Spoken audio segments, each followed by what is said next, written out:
Hello students, in this lecture number 2 on units and measurement for class 11, today we shall discuss some abbreviations in powers of 10. Not only abbreviations, we shall also discuss some important definitions used in physics, and also we shall discuss the methods to measure large distances and small distances.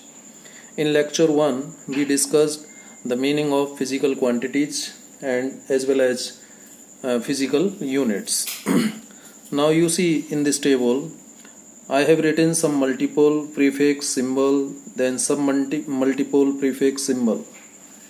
ये जो मैंने लिखे हैं बेटा ये आपको याद रखने पड़ेंगे. There is no other way.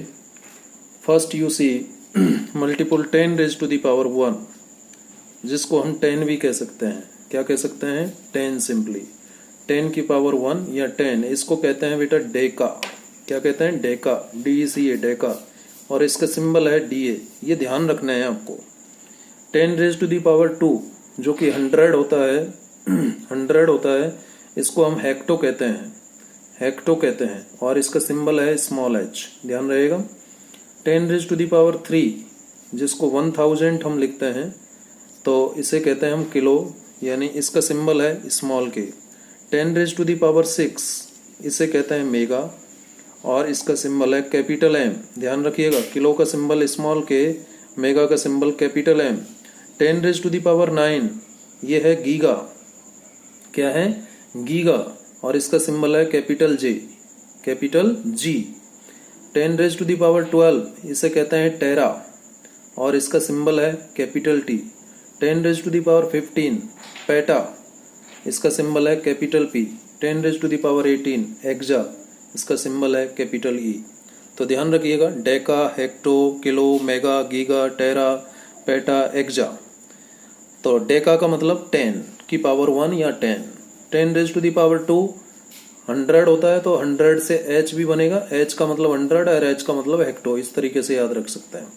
10 raise to the power 3 जिसको 1000 लिखते हैं किलो या स्मॉल के, सिंबल हो गया. 10 raise to the power 6 mega, ध्यान रखिए कैपिटल M से.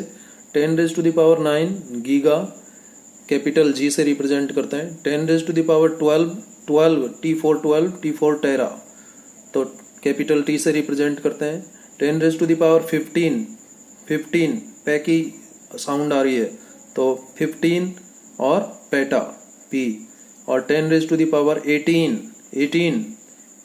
एक्जा, 18 ई से शुरू हो रहा है, एक्जा कैपिटल E. इस तरीके से आप इनको लर्न करना है, आपको ये पता होना चाहिए यदि आप फिजिक्स पढ़ रहे हैं तो. सिमिलरली कुछ सब मल्टीपल्स हैं जिनको भी आपको याद रखना पड़ेगा. 10 रेज टू दी पावर -1 इसको कहते हैं डेसी. देखिए ये +1 था तो डेका कहलाया, और 10 रेज टू दी पावर -1 है तो डेसी कहलाएगा, और सिंबल D है और डेका का सिंबल था DA. 10 raise to the power -2 centi कहलाता है. क्या कहलाता है? सेंटी. और स्मॉल c इसका सिंबल है. 10 raise to the power -3 milli कहलाता है, सिंबल है small m. 10 raise to the power -6 कहलाता है माइक्रो और इसका सिंबल है म्यू. एक ये वाली टांग इसकी बड़ी है म्यू, और फिर यू बनाया और यूँ घुमा दिया. ठीक है, ये यूँ लिखा, यूँ यू बनाया और घुमा दिया. इस टांग को बड़ा रखना है, म्यू कहते हैं इसको. क्या कहते हैं? Mu, micro. 10 raise to the power -9 Nano car आई थी. ठीक है, नैनो स्मॉल n से रिप्रेजेंट करते हैं. 10 raise to the power -12 pico small p से रिप्रेजेंट करते हैं. 10 raise to the power -15 femto FEMTO femto small f से रिप्रेजेंट करते हैं. ठीक है, फर्मी भी कहते हैं इसको. क्या कहते हैं? फर्मी, फेम्टो और फर्मी. ठीक है, स्मॉल f से रिप्रेजेंट करते हैं. 10 रेज टू दी पावर -18 एटो, 8 है तो एटो स्मॉल a से रिप्रेजेंट करता है. ये आपको ध्यान रखना पड़ेगा. ठीक है, ये एब्रीविएशंस आपको लर्न करने पड़ेंगे. आप 1 2 3 बार लिखिएगा, 2 बार 3 बार लिखेंगे तो याद हो जाएंगे, डेफिनेटली याद हो जाएंगे. ठीक है, चलिए, और ध्यान रखना है आपको 1 मिनट में कितने सेकंड होते हैं? 60 सेकंड्स. तो जब 1 मिनट में 60 सेकंड होते हैं तो लिख सकते हैं कि 60 सेकंड में कितने मिनट होंगे? 60 सेकेंड में कितने मिनट होंगे? 1 मिनट होगा 60 सेकेंड में। तो 1 सेकेंड में कितना मिनट हो जाएगा? 1/60 मिनट, 1/60 मिनट। ठीक है, तो 1 सेकेंड में 1/60 मिनट ये लिखा है, ध्यान रखना है। कन्वर्जन, डिग्री को रेडियन में और रेडियन को डिग्री में कैसे बदलते हैं? जब डिग्री को रेडियन में बदलना है तो π/180 से मल्टीप्लाई करते हैं बेटा। यदि आप डिग्री को, ये 1 डिग्री है और इसको रेडियन में बदलना है तो इसको π/180 से मल्टीप्लाई किया तो ये किस में आ जाएगा बेटा? रेडियन में आ जाएगा। ठीक है, ये किस में आ जाएगा? रेडियन में आ जाएगा। यानी पाई रेडियन बराबर 180 डिग्री हो जाएगा।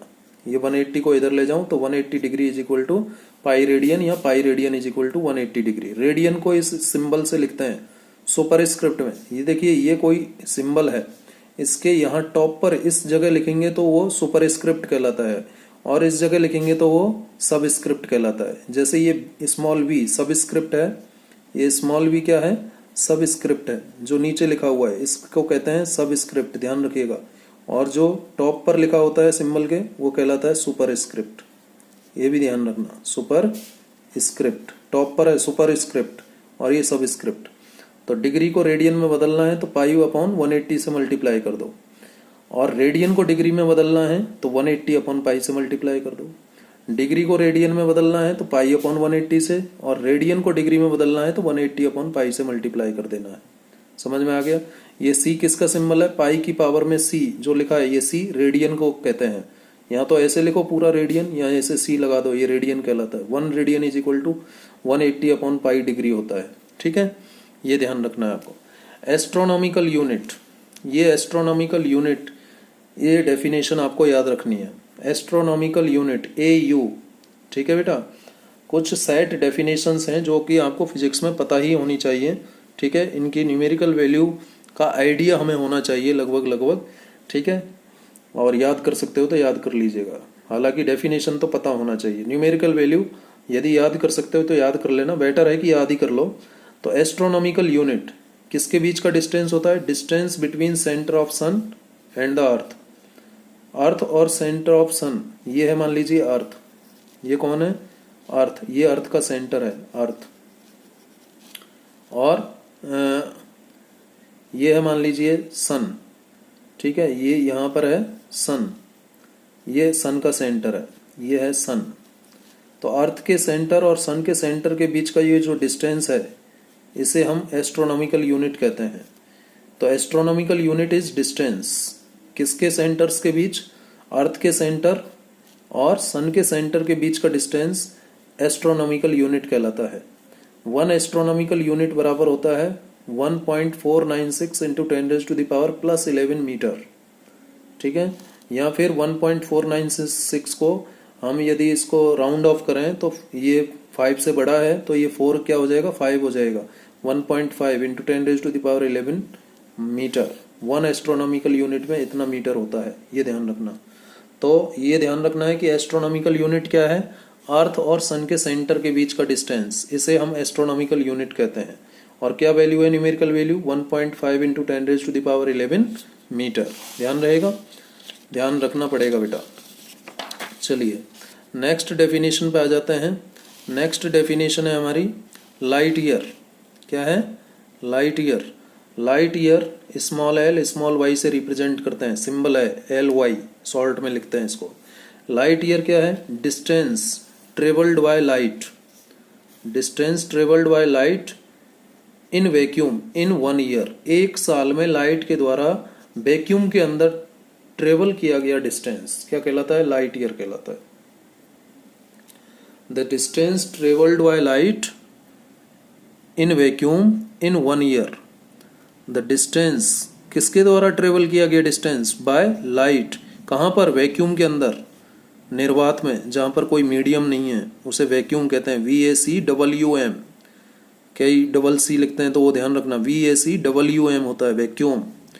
ठीक है, तो distance between the distance travelled by light in vacuum in 1 year, इसे कहते हैं लाइट ईयर। तो 1 लाइट ईयर बराबर, अब आप जानते हैं लाइट का जो स्पीड होता है वैक्यूम में 3 इंटू 10⁸ मीटर पर सेकेंड होता है। तो ये तो वैक्यूम के अंदर स्पीड हो गई लाइट का। और 1 ईयर में 365 डेज होते हैं, और 1 डे में 24 आवर्स होते हैं, और 1 आवर में 60 मिनट होते हैं, और 60 मिनट में इतने सेकंड होते हैं। ठीक है, तो इस तरीके से इसको कैलकुलेट किया। इसको जब हम कैलकुलेट करेंगे तो 1 लाइट ईयर का वैल्यू आ जाएगा approximately 9.46 into 10⁻15 metre. 1 light year light के द्वारा वैक्यूम के अंदर 1 साल में ट्रेवल किया गया डिस्टेंस लाइट ईयर कहलाता है। ठीक है, और 1 साल में लाइट वैक्यूम के अंदर कितना डिस्टेंस ट्रेवल कर देता है, यदि हम मीटर में बोलें तो 9.46 इंटू 10⁻15 मीटर। बहुत बड़ा डिस्टेंस हो गया। ठीक है, चलिए ये भी ध्यान रखना है आपको। तो ये कैसे कैलकुलेट किया, 1 लाइट ईयर, लाइट का स्पीड वैक्यूम के अंदर 3 इंटू 10⁸, और 1 साल में 365 डेज, और 1 डे में क्या 24 आवर्स, डे और नाइट मिला करके, और आवर में 60 मिनट, और 1 मिनट में 60 सेकेंड। ठीक है, पैरेलैक्टिक सेकेंड, नेक्स्ट डेफिनेशन है पैरेलैक्टिक सेकेंड, जिसको शॉर्ट में बोला जाता है पारसेक। क्या बोलते हैं, पारसेक। कैपिटल पी हो सकता है, ये स्मॉल पी भी हो सकता है। पैरेलैक्टिक को हम शॉर्ट में क्या बोलते हैं, PAR, पार, और सेकंड को शॉर्ट में सेक। ठीक है, पारसेक। तो ये क्या है, it is a distance eight which an arc of 1 astronomical unit length. किस लेंथ का आर्क, 1 एस्ट्रोनॉमिकल यूनिट लेंथ का आर्क। ठीक है, जिस डिस्टेंस पर, किस डिस्टेंस पर, 1 पारसेक डिस्टेंस पर। पारसेक क्या होता है, it is a distance eight which an arc of 1 astronomical unit length subtends an angle of 1 second of arc. ये दो जो कॉमा ड्रॉ कर रखे हैं मैंने, कॉमा जैसे, इसको हम सेकेंड कहते हैं, आर्क ऑफ सेकेंड। ठीक है, आर्क सेकेंड कहते हैं इसको, ध्यान रखना। तो जैसे ये है, तो यहाँ से कितना डिस्टेंस, ये वाला डिस्टेंस, यहाँ से ये वाला जो डिस्टेंस है ये पारसेक कहलाता है, यहाँ से यहाँ तक का, क्योंकि it is the distance eight विच, कितना लेंथ का, ये हो गया आपका आर्क। ये क्या हो गया, कंपास से ऐसे आर्क खींचोगे ना, तो ये आर्क हो गया। तो ये आर्क कितने लेंथ का है, 1 एस्ट्रोनॉमिकल यूनिट। 1 एस्ट्रोनॉमिकल यूनिट किस लेंथ का है बेटा, 1 एस्ट्रोनॉमिकल यूनिट। क्लियर दिखाई दे रहा है ना, ये 1 AU है, 1 AU, 1 एस्ट्रोनॉमिकल यूनिट। इस लेंथ का आर्क कितने डिस्टेंस पर, 1 पारसेक डिस्टेंस पर, किस एंगल को बनाते हुए, कितना एंगल, ये जो डिस्टेंस है इतने लेंथ के आर्क के द्वारा कितना एंगल सबटेंड करता है, 1 आर्क सेकेंड। ये 1 आर्क सेकेंड कहलाता है, या सिंपली शॉर्ट में कहेंगे 1 सेकेंड। तो ए distance eight which an arc of, जिस डिस्टेंस पर, कितने डिस्टेंस पर, यहां से यहां तक का डिस्टेंस, जिस डिस्टेंस पर 1 एस्ट्रोनॉमिकल यूनिट लेंथ का आर्क, ठीक है, एंगल सबटेंड करता है, बनाता है। ठीक है, कितना एंगल, 1 आर्क सेकेंड। ठीक है ना, तो उसे हम क्या कहते हैं, 1 पारसेक कहते हैं। तो 1 पारसेक क्या हो गया, देखिए ये कैसे आप जानते होंगे, रफ में मैं आपको बताऊं तो since angle is equal to क्या होता है बेटा, arc upon second, radius, arc upon radius होता है। तो ये क्या हो गया, ये आर्क हो गया, और ये रेडियस की जगह क्या आ जाएगा, रेडियस बराबर यहाँ से क्या आ जाएगा, यदि यहाँ से मैं रेडियस निकालूं तो रेडियस बराबर आ जाएगा एंगल अपॉन आर्क। ठीक है, तो रेडियस की जगह तो ये डिस्टेंस आ गया, 1 पारसेक आ गया, और आर्क एंगल की जगह क्या आ जाएगा, रेडियस इज इक्वल टू क्या आ जाएगा, आर्क अपॉन एंगल। उल्टा लिख दिया बेटा मैंने, ठीक है ना, radius is equal to arc upon angle आएगा। ये आर्क तो यहीं रहेगा, रेडियस इधर चला जाएगा, एंगल इधर आ जाएगा, तो आर्क अपॉन एंगल। ठीक है, तो रेडियस कितना है, 1 पारसेक, तो ये 1 पारसेक आ गया। आर्क कितना है, किस लेंथ का है, 1 एस्ट्रोनॉमिकल यूनिट, ये 1 एस्ट्रोनॉमिकल यूनिट, और एंगल कितना, थीटा, जो कि किसके बराबर है, 1 आर्क सेकेंड के। तो थीटा की जगह लेगा 1 आर्क सेकेंड, और 1 एस्ट्रोनॉमिकल यूनिट अभी हमने थोड़ी देर पहले कैलकुलेट किया था, इतना मीटर होता है। ठीक है, angle is equal to arc upon radius, ये फॉर्मूला यूज किया। 1 मिनट में कितने सेकंड होते हैं, 60 सेकंड होते हैं। ये सेकंड का सिंबल है, ये 2 कॉमा, 1 कॉमा है तो मिनट, और 2 कॉमा है तो second. 1 minute is equal to कितने सेकंड होते हैं, 60 सेकंड। तो 1 सेकंड में कितने हो जाएंगे, 1 minute upon 60 degree, 1 upon 60 minute हो जाएंगे। ठीक है, और 1 डिग्री में कितने मिनट होते हैं, 60 मिनट। ध्यान रखना 1 डिग्री में 60 मिनट होते हैं, तो 1 मिनट में कितने हो जाएंगे 1/60 डिग्री। तो 1 मिनट की बजाय यदि हम 1 सेकेंड की बात करें तो 1 सेकेंड में 1/60 मिनट होते हैं, तो कितने डिग्री होंगे 1 मिनट की जगह 1/60 डिग्री रखें तो कितना हो जाएगा 1 मिनट की जगह रखा 1/60 डिग्री और अपॉन 60, तो 1/60 इंटू 60 डिग्री, ये 1 सेकेंड में डिग्री आ जाएगा। अब इस डिग्री को रेडियन में बदलना है, तो मैंने आपको बताया था डिग्री को रेडियन में बदलना है तो पाई/180 से मल्टीप्लाई कर दो, पाई रेडियन अपॉन 180, ठीक है। तो इसको सॉल्व करेंगे तो इतना रेडियन आ जाएगा, किसका वैल्यू 1 आर्क सेकेंड का वैल्यू 4.85 इंटू 10⁻⁻6 रेडियन। तो ये 1 आर्क सेकेंड का वैल्यू यहाँ पर रख दिया 4.85 इंटू 10⁻⁻6। तो 1 पारसेक किसके बराबर आ जाएगा, जब इसको सॉल्व करेंगे तो 3.084 इंटू 10⁻16 मीटर, जिसको हम शॉर्ट में क्या लिख सकते हैं 3.1 पारसेक। यदि हम 3 ये तो आ गया मीटर में, और यदि इसको लाइट ईयर में लिखना है तो इस तरीके से 1 पारसेक में 3.26 लाइट ईयर होता है, ठीक है। तो इन दोनों रिलेशन से, इससे और इससे, लाइट ईयर और मीटर में भी रिलेशन आ जाएगा, ठीक है। अब आप कहेंगे जी ये लाइट ईयर में कैसे लिखा, तो 1 मीटर का वैल्यू यहाँ से लाइट ईयर में निकाल लो आप और यहाँ पर रख दो, ठीक है, तो वो लाइट ईयर में बदल जाएगा, ठीक है। तो ये पारसेक भी ध्यान रखना है आपको। ये सब बातें बेटा ध्यान रखने की हैं जो आपको फिजिक्स में आगे तक, यदि आपको फिजिक्स अच्छे से याद रखना है, समझना है, तो आपको ये चीज़ें ध्यान रखनी पड़ेंगी। अब देखिए नेक्स्ट हम बात करते हैं। लिखा है मैंने एक क्वेश्चन, कन्वर्ट बदलो किसको 1 डिग्री 54 मिनट को डिग्री में बदलना है ए, और बी है 1 डिग्री 60 सेकेंड को डिग्री में बदलना है, ठीक है। तो पहले पार्ट ए ले लेते हैं, 1 डिग्री 54 मिनट को डिग्री में बदलते हैं। तो 1 डिग्री बराबर कितना होता है 60 मिनट होता है, ठीक है। कितना होता है 60 मिनट, तो ये 1 डिग्री हो गया 60 मिनट और ये 54 मिनट। 60 मिनट और 54 मिनट कितने हो गए, ये हो गए 114 मिनट, हो गया या नहीं भाई। 1 डिग्री और 54 मिनट, ठीक है, 54 मिनट। तो ये 1 डिग्री में तो होता है कितना मिनट 60 मिनट, और ये 54 मिनट, दोनों ऐड हो जाएंगे तो कितने आ जाएंगे 114 मिनट। तो 1 डिग्री 54 मिनट का मतलब 114 मिनट आ गया। लेकिन हमें किस में बदलना है, इसको डिग्री में बदलना है। तो 1 मिनट बराबर 1 degree is equal to 60 minute होता है, ठीक है। तो 1 minute is equal to 1/60 degree आ गया। तो 114 मिनट में कितना होगा, जब 1 मिनट में इतना डिग्री होता है तो 114 मिनट में कितना डिग्री हो जाएगा, 1/60 को मल्टीप्लाई कर देंगे 114 से, तो इतना डिग्री आ जाएगा या नहीं, ठीक है। तो इसका यूज करके हमने 114 मिनट की जगह 114 इंटू 1/60 डिग्री आ गया। इसको सॉल्व कर लिया, 6 से ये कैंसिल हो रहे हैं, ये 19 बार कैंसिल हो रहा है 6 से, और ये 60 10 बार कैंसिल हो रहा है, 19/10 डिग्री, ये डिग्री में रिजल्ट आ गया किसका 1 डिग्री 54 मिनट का। अब दूसरा प्रश्न देखिए, 1 डिग्री 60 सेकेंड को डिग्री में बदलना है, 1 डिग्री 60 सेकेंड।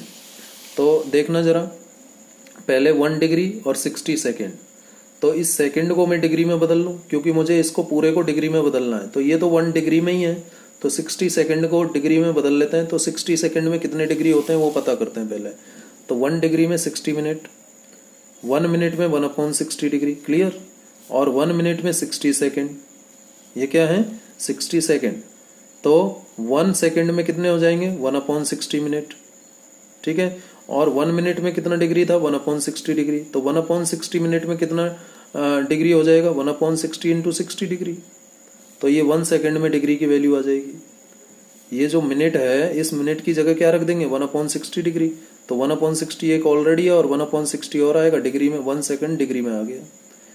जब ये 1 सेकेंड को डिग्री में बदल लिया तो 60 सेकेंड कितने में होंगे, तो 60 सेकेंड लिखा इसकी जगह, तो 60 से मल्टीप्लाई करना पड़ेगा ना, ऊपर 60 आ जाएगा, 60 से 60 कैंसिल हुआ, 1/60 डिग्री आ गया कितने 60 सेकेंड में। तो 60 सेकेंड में 1/60 डिग्री होता है, ठीक है। ये याद नहीं रखना है आपको, ये याद रखना है 1 degree is equal to 60 minute और 1 minute is equal to 60 second. तो इसकी हेल्प से, इन दोनों की हेल्प से इस कैलकुलेशन को कर लेना है। तो 60 सेकंड में कितने डिग्री होते हैं वो निकाल लिया, 1/60 डिग्री होता है। तो 60 सेकंड में 1/60 डिग्री और ये 1 डिग्री, तो 1 + 1/60 ये टोटल, ये डिग्री हो जाएगा दो टोटल। 1 डिग्री तो ये है ही, और 60 सेकंड में 1/60 डिग्री, तो 1 + 1/60 डिग्री। अब इसका एलसीएम लिया 60, तो 60 1/60 डिग्री आ गया। ठीक है, तो इस तरीके से इसको डिग्री में बदल लिया। समझ में आ गई बात? करके देखना। चलिए नेक्स्ट डेफिनेशन की बात करते हैं। नेक्स्ट डेफिनेशन है इसमें सोलर डे। सोलर डे, ठीक है, सोलर डे क्या होता है ध्यान रखना है थोड़ा। It is the time taken by the earth to complete one rotation about its own axis. Earth के द्वारा अपने एक्सिस पर एक रोटेशन लगाने में जो समय लगता है उसको सोलर डे कहते हैं। सन के रेस्पेक्ट में एक चक्कर लगाने में। अर्थ अपन भाई, अर्थ एक तो अर्थ सन के चारों तरफ घूम रही है, जानते हो ना ये बात, और अर्थ अपने एक्सिस पर भी घूम रही है। तो अर्थ अपने एक्सिस पर जो घूमती है उसे हम क्या कहते हैं? रोटेशन कहते हैं। तो एक चक्कर लगा लेगी तो वो उसे हम क्या कहेंगे? 1 रोटेशन कहेंगे, 1 कंप्लीट रोटेशन कहेंगे। तो एक कंप्लीट रोटेशन लगाने में किसको? अर्थ को। और कहाँ पर? अपने एक्सिस पर। जितना समय लगता है अर्थ को अपने एक्सिस पर एक पूरा चक्कर लगाने में, रोटेशन लगाने में जितना समय लगता है उसे हम क्या कहते हैं? सोलर डे कहते हैं। किसके रेस्पेक्ट में लगना चाहिए चक्कर? सन के रेस्पेक्ट में। ठीक है, तो वो सोलर डे कहलाता है। ठीक है, सोलर ईयर। सोलर ईयर क्या होता है? Time taken by the earth to complete 1 revolution around the sun. अपने एक्सिस पर एक चक्कर लगाने में जो समय लेती है वो सोलर डे हो गया। और सन के चारों तरफ एक पूरा चक्कर लगाने में जो समय लेती है उसे सोलर ईयर कहते हैं।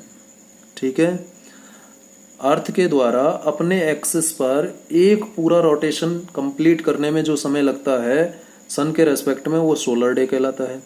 और अर्थ के द्वारा सन के चारों तरफ एक पूरा चक्कर लगाने में, मतलब जैसे ये सन है और इस सन के चारों तरफ ये अर्थ घूम रही है, तो इस अर्थ को एक पूरा चक्कर लगाने में जो समय लगता है उसे सोलर ईयर कहते हैं।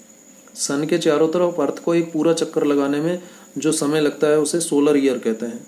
ठीक है, और ये जो मैंने बनाया है ये क्या कहलाता है? Orbit of earth. जिस पाथ पर अर्थ घूमती है उसे ऑर्बिट कहते हैं अर्थ का। ठीक है, तो एक सोलर ईयर मतलब एक पूरा चक्कर, सन के चारों तरफ अर्थ एक पूरा चक्कर कितने दिन में लगाती है? 365.25 एवरेज सोलर डे में। कितने सोलर डे में? 365.25 एवरेज सोलर डे में एक चक्कर लगाती है। या फिर एक होता है सेड्रियल डेज। सेड्रियल डेज कितने होते हैं? 366.25। अभी मैं बताऊंगा सेड्रियल डेज क्या होता है। ठीक है, तो एवरेज सोलर डे कितने? 365.25। इतने एवरेज सोलर डे में एक पूरा चक्कर लगाती है अर्थ, किसका? सन का। और कितने सेड्रियल डेज में एक पूरा चक्कर कंप्लीट करती है? 366.25 में। ठीक है, 1 ऐड हो जाता है इसमें। एवरेज सोलर डे में 1 ऐड कर दो तो वो सेड्रियल डे आ जाता है। ठीक है, तो सोलर डे का मतलब अर्थ अपने एक्सिस पर एक पूरा रोटेशन कंप्लीट करने में जो समय लेती है उसे सोलर डे कहते हैं। और अर्थ सन के चारों तरफ एक पूरा चक्कर लगाने में जो समय लेती है उसे सोलर ईयर कहते हैं। चलिए नेक्स्ट बात करते हैं। नेक्स्ट है सेड्रियल ईयर। अभी आपके दिमाग में क्वेश्चन आया होगा कि सेड्रियल ईयर क्या है, तो वो भी लिखा है मैंने। Sidereal year, it is the time taken by the earth to complete 1 rotation about its own axis with respect to a distance star. जब अर्थ अपने एक्सिस पर एक कंप्लीट रोटेशन सन के रेस्पेक्ट में पूरा करती है तो उसे सोलर डे कहते थे। क्या कहते थे? Solar day. ये देखना, जब अर्थ अपने एक्सिस पर एक पूरा रोटेशन सन के रेस्पेक्ट में कंप्लीट करती है तो वो सोलर डे कहलाता था। लेकिन यदि अर्थ अपने एक्सिस पर एक कंप्लीट रोटेशन किसी डिस्टेंस स्टार के रेस्पेक्ट में कंप्लीट करे, किसी डिस्टेंट यानी दूर स्टार के रेस्पेक्ट में कंप्लीट करे, यदि अर्थ अपने एक्सिस पर एक रोटेशन किसी डिस्टेंट स्टार के रेस्पेक्ट में कंप्लीट करे तो उसे सेड्रियल ईयर कहते हैं। ठीक है, एक होता है tropical year. Tropical year, the year in which there is total solar eclipse, जिसमें टोटल सोलर इक्लिप्स होता है। जिस साल सोलर इक्लिप्स टोटल होता है, देखिए सोलर इक्लिप्स जो है एक अभी जो हुआ था वो कौन सा था, वो मिक्स था, हाइब्रिड था। कैसा था, हाइब्रिड था। कई जगह वो टोटल भी था और कई जगह एन्यूलर भी था। ठीक है, एन्यूलर सोलर इक्लिप्स होता है, ठीक है, और टोटल सोलर इक्लिप्स होता है। इन दोनों का मिक्सिंग भी होता है, जिसे हम क्या कहते हैं, हाइब्रिड सोलर इक्लिप्स। ठीक है, तो जिस साल टोटल सोलर इक्लिप्स होता है, टोटल सोलर इक्लिप्स का मतलब जब जो चंद्रमा है, भाई सोलर इक्लिप्स का मतलब क्या है, सोलर इक्लिप्स का मतलब क्या है, ये सन है और ये हमारी अर्थ है। सन और अर्थ के बीच में यदि मून आ जाए तो इसे कहते हैं सोलर इक्लिप्स। क्या कहते हैं, सोलर इक्लिप्स। और एक होता है ल्यूनार इक्लिप्स, चंद्र ग्रहण। सोलर इक्लिप्स को कहते हैं सूर्य ग्रहण। तो सूर्य ग्रहण में तो क्या होता है, सन और अर्थ के बीच में मून आ जाता है। और एक होता है चंद्र ग्रहण, ल्यूनार इक्लिप्स, जिसको अंग्रेजी में कहते हैं। तो ल्यूनार इक्लिप्स में मून और अर्थ के बीच में सन होता है। ठीक है, चलिए, क्योंकि ये मून अर्थ के चारों तरफ घूम रहा है ना, earth, moon is the natural satellite of earth. तो ये घूमते घूमते घूमते घूमते जब यहाँ आ जाता है तो अर्थ बीच में हो जाती है, मून एक साइड और अर्थ सन एक साइड। तो उस केस में वो क्या कहलाएगा, ल्यूनार इक्लिप्स कहलाएगा। ठीक है, चलिए, तो ट्रॉपिकल ईयर कौन सा ईयर है जिसमें टोटल सोलर इक्लिप्स होता है, यानी जब जो चंद्रमा है सन को पूरी तरह ढक लेता है तो उसे हम टोटल सोलर इक्लिप्स कहते हैं। ठीक है, ट्रॉपिकल ईयर कहलाता है। एक होता है लीप ईयर। लीप ईयर आप सब जानते हैं, जिस साल में 4 का पूरा पूरा भाग चला जाए, जो ईयर 4 से पूरा पूरा डिवाइड हो जाए, वो लीप ईयर कहलाता है। और लीप ईयर में जो फरवरी का मंथ है उसमें 29 डेज होते हैं। ठीक है, फरवरी के महीने में 29 डेज होते हैं। जैसे 2020 अभी जो चल रहा है, 2020 बड़ा खराब साल चल रहा है ना, कोरोना इसी में आया था बेटा। ठीक है, तो ये 2020 ये क्या है, लीप ईयर है। इसमें फरवरी कितने महीने दिन की थी, 29 डेज की थी, क्योंकि 2020 में 4 का पूरा भाग जा रहा है, पूरी तरह से डिवाइड हो रहा है 2020, तो लीप ईयर कहलाएगा ये। तो जिस साल में 4 से वो पूरा डिवाइड हो जाए, year which is divisible by 4 and in which the month of February has 29 days is known as leap year. ठीक है, अब एक है ल्यूनार मंथ। ल्यूनार मंथ क्या होता है, it is the time taken by the moon to complete 1 revolution around the earth. यानी चंद्रमा अर्थ के चारों तरफ एक पूरा चक्कर लगाने में जो समय लेता है उसे ल्यूनार मंथ कहते हैं। और चंद्रमा अर्थ के चारों तरफ एक पूरा चक्कर कितने दिन में लगा लेता है, 27.3 डेज में लगा लेता है बेटा। कितने दिन में लगा लेता है, 27.3 डेज में लगा लेता है। कौन, चंद्रमा। किसका चक्कर, अर्थ का चक्कर। आप जानते हो ना, चंद्रमा अर्थ का जो है नेचुरल सैटेलाइट है। Moon is the natural satellite of अर्थ। ये है सन बेटा, और ये है हमारी अर्थ, और ये है मून। मून इस अर्थ के चारों तरफ ऐसे घूम रहा है। ठीक है, मून इस अर्थ के चारों तरफ घूम रहा है और ये अर्थ सन के चारों तरफ घूम रही है। अर्थ अपने एक्सिस पर भी घूम रही है। तो मून के द्वारा अर्थ का एक पूरा चक्कर लगाने में जो समय लगता है, मून के द्वारा अर्थ का एक पूरा चक्कर लगाने में जो समय लगता है उसे ल्यूनार मंथ कहते हैं। और 1 ल्यूनार मंथ मतलब, यानी मून जो है अर्थ का एक पूरा चक्कर कितने दिन में लगाता है, 27.3 डेज में लगाता है, ध्यान रखना। ठीक है, अब एक होता है सेक, SHAKE। ये सेक क्या होता है, smallest practical unit of time. ये टाइम का, समय का सबसे छोटा यूनिट है, स्मॉलेस्ट प्रैक्टिकल यूनिट है। और 1 सेक का मतलब 10⁻⁸ होता है, 10⁻⁸ सेकेंड। 1 सेक का मतलब, 1 सेक का मतलब क्या होता है, 10⁻⁸ सेकेंड 1 सेक का मतलब होता है। तो ये मैंने कुछ आपको क्या बताई, डेफिनेशंस बताई जो आपको ध्यान रखनी चाहिए। और बाकी मैंने आपको क्या बताया कि शुरुआत में जो मैंने बातें बताई, शुरुआत में मैंने आपको बताया कि एब्रीवेशंस वो भी आपको ध्यान रखने हैं। और कुछ मैंने आपको डिग्री को रेडियन में और रेडियन को डिग्री में, 1 मिनट को सेकंड में या सेकंड को मिनट में, मिनट को डिग्री में या डिग्री को मिनट में, डिग्री को सेकंड में या सेकंड को डिग्री में कैसे कन्वर्ट करते हैं, वो बातें मैंने बताई। ठीक है, अब देखिए नेक्स्ट इसमें हम डिस्कस करेंगे मेजरमेंट ऑफ लार्ज डिस्टेंसेज। जब हमने फिजिकल क्वांटिटीज की बात की थी, ध्यान दीजिए, फिजिकल क्वांटिटीज को जब हमने लेक्चर 1 में डिफाइन किया था तो उस समय हमने 2 बातें कही थी। फिजिकल क्वांटिटी वे क्वांटिटी हैं नंबर एक, वे क्वांटिटी जिनका मेजरमेंट डायरेक्ट और इनडायरेक्ट दोनों तरीके से किया जाता है। ठीक है, डायरेक्ट मेथड तो कैसे हो गया कि आपने स्केल या इंच टेप लिया और सीधे लेंथ ब्रेड्थ या हाइट मेजर कर लिया, तो वो डायरेक्ट मेजरमेंट कहलाया। और एक होता है इनडायरेक्ट मेजरमेंट। इनडायरेक्ट मेजरमेंट के समय मैंने आपको कहा था कि जैसे सन अर्थ से सन का डिस्टेंस निकालना है तो आप इंच टेप लेकर के नहीं निकाल सकते ना, आप फुटा लेकर के स्केल लेकर के नहीं निकाल सकते। तो उसके लिए आपको क्या करना पड़ेगा, कुछ इनडायरेक्ट मेथड्स का यूज करना पड़ेगा। और वो इनडायरेक्ट मेथड्स अब हम पढ़ेंगे। ना केवल लार्ज डिस्टेंसेज के मेजरमेंट के लिए इनडायरेक्ट मेथड का यूज करना पड़ता है, मैंने आपको बताया कि यदि कोई ऑब्जेक्ट बहुत छोटा है तब भी आपको इनडायरेक्ट मेथड का यूज करना पड़ेगा। जैसे एटॉमिक साइज का कोई ऑब्जेक्ट है, ठीक है, एटम की साइज कितनी होती है 10⁻⁻10 मीटर। न्यूक्लियस की साइज कितनी होती है 10⁻⁻15 मीटर, ये रेडियस होती है न्यूक्लियस की, और एटम की होती है 10⁻⁻10 मीटर। तो इतनी छोटी साइज का जब कोई ऑब्जेक्ट है तो उसकी डिस्टेंस हमें निकालनी है, उसका साइज हमें निकालना है, रेडियस हमें निकालनी है, तो उसके लिए भी इनडायरेक्ट मेथड का यूज करना पड़ेगा। इंच टेप की हेल्प से नहीं निकाल सकते हम। ठीक है, तो लार्ज डिस्टेंसेज हों, very large distances as well as very small distances, इनका मेजरमेंट हम इनडायरेक्ट मेथड से करते हैं। तो सबसे पहले हम बात करते हैं measurement of large distances.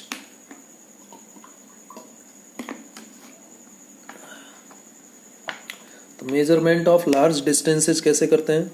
To measure large distances such as the distance of a planet और a star from the earth, किसी प्लैनेट या स्टार की अर्थ से डिस्टेंस निकालनी है तो we use an indirect method known as parallax method.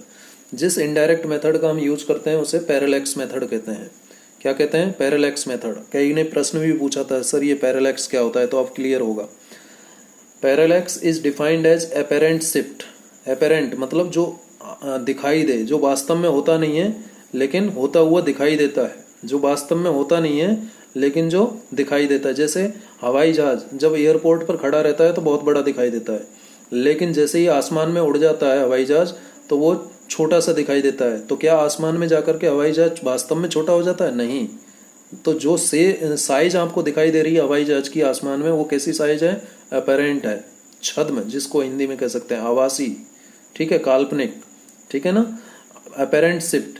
So parallax क्या है? Parallax is defined as apparent shift और change in the position of an object with respect to the background when we shift our eyes side wise. जब हम अपनी आई को, आंखों को side wise shift करते हैं तो जो पोजीशन है ऑब्जेक्ट की, उसकी पोजीशन में, ऑब्जेक्ट की पोजीशन में क्या आ जाता है? अपेरेंट शिफ्ट या चेंज आ जाता है, उसे हम पैरेलैक्स कहते हैं। जैसे इसे समझने के लिए आप अपनी आंखों के सामने एक पेंसिल रखिए बेटा। चलो इस एक्टिविटी को जैसे मैं कह रहा हूँ वैसे आप कीजिए। दीवार के पास में पेंसिल को रखो, दीवार पर कोई एक मार्क कर लो। ठीक है, जैसे मैं आपको इस कागज पर दिखाता हूँ, ये मान लीजिए दीवार है और इस दीवार पर ये मार्क कर लिया मैंने। ठीक है, और यहाँ पर मैंने ये पेंसिल रख दी इस तरीके से, और ऊपर से मैं अपनी आंखों से इस पेंसिल को देख रहा हूँ। पहले मैं लेफ्ट आई से देखता हूँ और राइट आई को क्लोज कर लेता हूँ। इस पेंसिल को मैं पहले लेफ्ट आई से देखता हूँ और राइट आई को क्लोज कर लेता हूँ। ठीक है, फिर उसके बाद में गर्दन नहीं हिलानी है, जगह नहीं बदलनी है। ठीक है, उसके बाद में आपको लेफ्ट आई को बंद करना है और राइट आई से देखना है। लेफ्ट आई को बंद करना है, राइट आई से देखना है। ठीक है, बार बार ऐसा देखो। एक बार राइट आई को बंद करो, लेफ्ट से देखो, और फिर लेफ्ट को बंद करो, राइट से देखो, तो आपको पेंसिल की पोजीशन में शिफ्ट नजर आएगा। तो क्या वास्तव में पेंसिल इधर उधर शिफ्ट हो रही है? वास्तव में तो पेंसिल एक ही जगह मैंने पकड़ी हुई है, एक ही जगह है। देखिए उस मार्क के रेस्पेक्ट में एक ही जगह है ना, मैं इधर उधर तो नहीं कर रहा पेंसिल को, मैंने तो यहीं पे पकड़ा हुआ है। लेकिन जब मैं इसी पेंसिल को जब अपनी दोनों आंखों से एक एक करके देखता हूँ, जब मैं बाईं आंख से देखता हूँ, लेफ्ट आई से देखता हूँ, तो मुझे राइट आई क्लोज रखनी है। तो लेफ्ट आई से देखा, राइट आई क्लोज रखते हुए, फिर मैंने लेफ्ट आई को क्लोज किया, राइट आई से देखा, तो देखा कि पेंसिल की जो पोजीशन है उसमें शिफ्ट आ रहा है। और वो शिफ्ट कैसा है? अपेरेंट शिफ्ट है।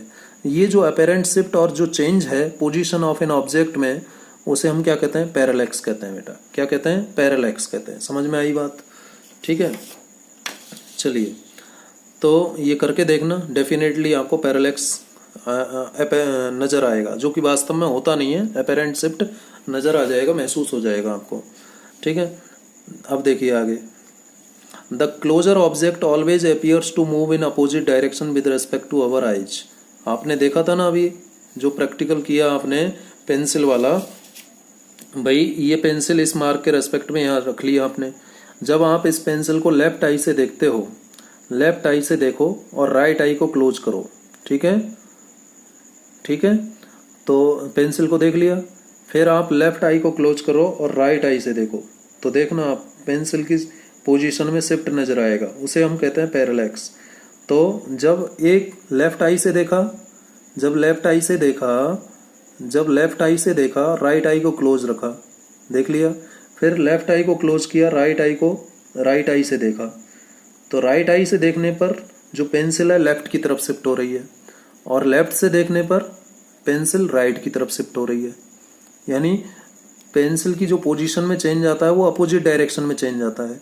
यानी राइट आई से देखोगे तो लेफ्ट में शिफ्ट नजर आएगा, पेंसिल लेफ्ट की तरफ शिफ्ट होती हुई दिखाई देगी। और जब आप लेफ्ट आई से देखोगे तो पेंसिल राइट की तरफ शिफ्ट होती हुई नजर आएगी। ठीक है, तो ये जो अपेरेंट शिफ्ट है इसे हम कहते हैं पैरेलैक्स। क्या कहते हैं बेटा? Parallax. The closer object always appears to move in opposite direction with respect to our eyes. ये भी आपको समझ में आ गया होगा, और यही मैंने यहाँ पर एग्जाम्पल लिख दिया है। For example, when we hold a pen और पेंसिल, पेन पकड़ लो या पेंसिल पकड़ लो, इन फ्रंट ऑफ अस, अपने सामने, अपनी आंखों के सामने पेन या पेंसिल को रखो, against some reference point on the background और wall.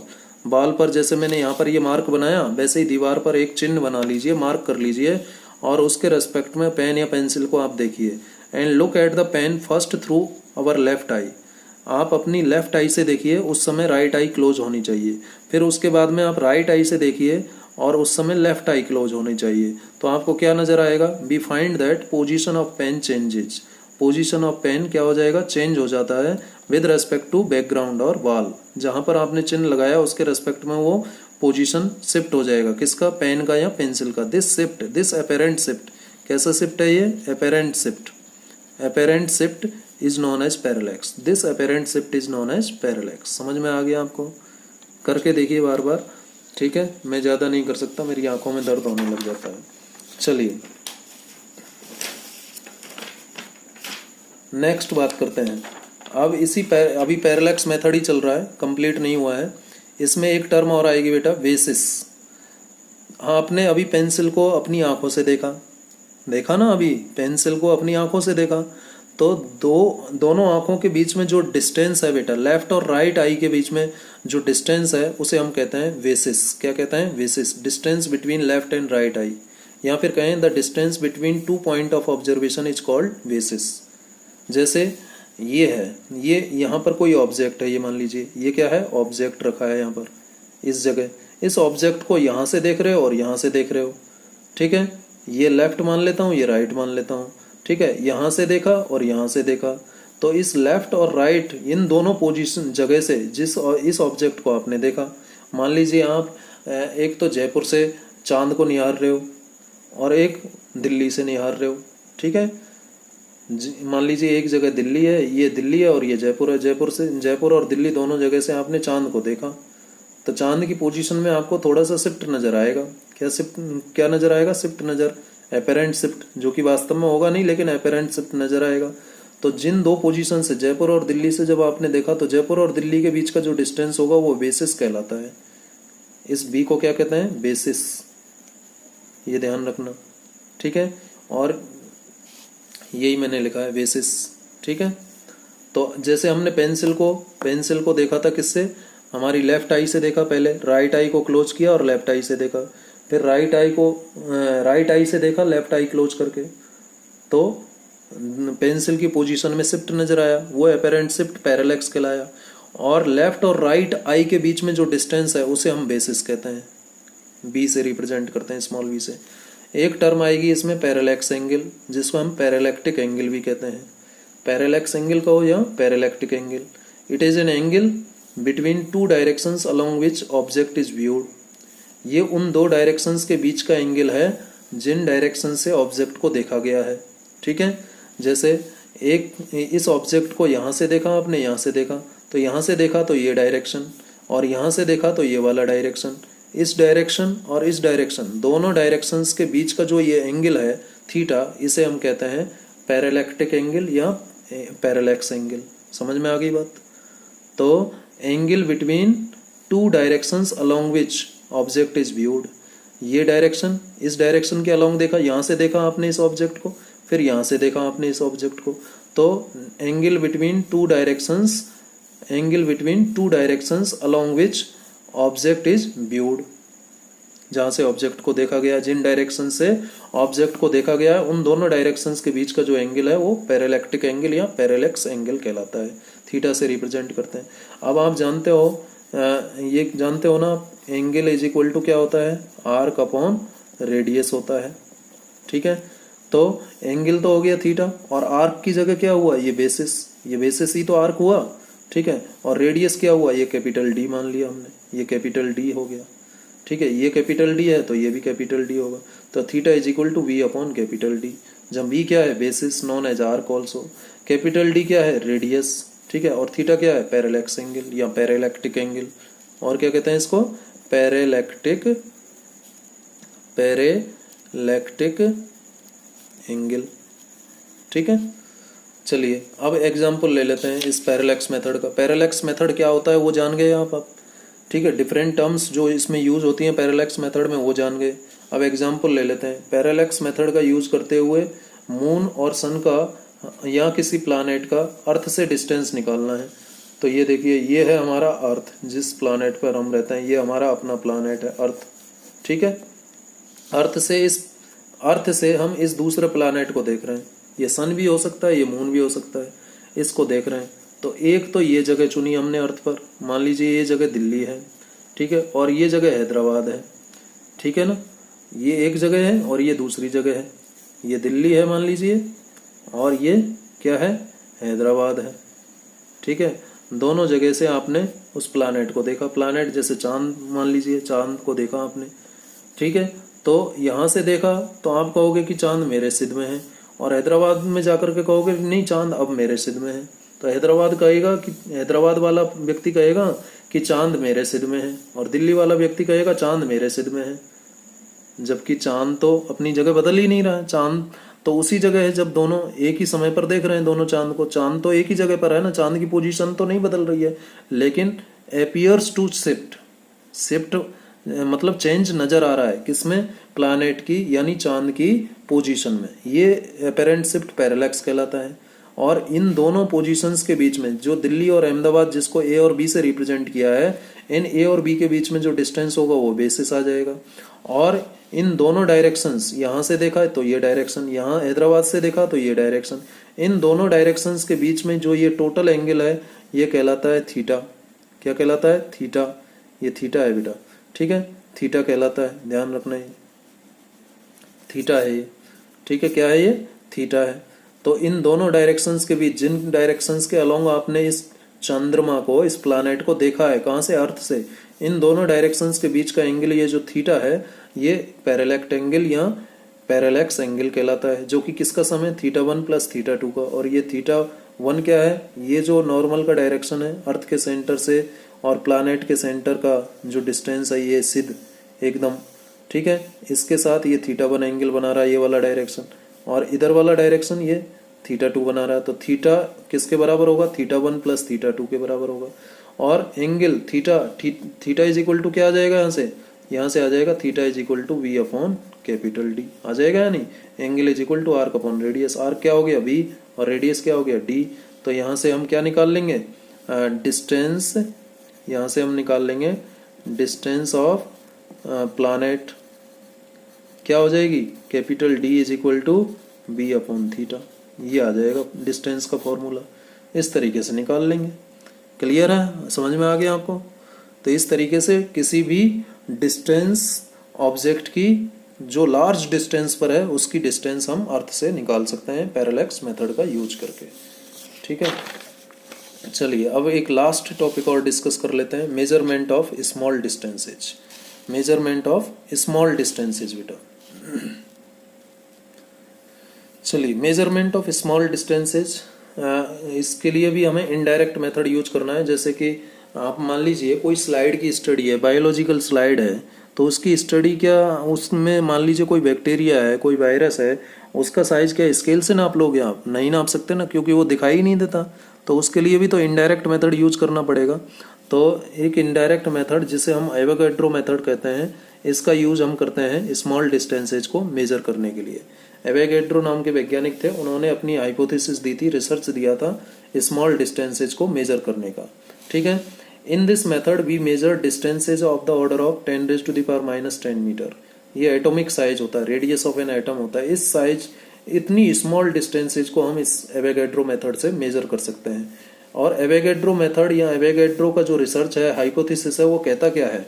According to Avogadro, volume of all atoms in any mass of the substance.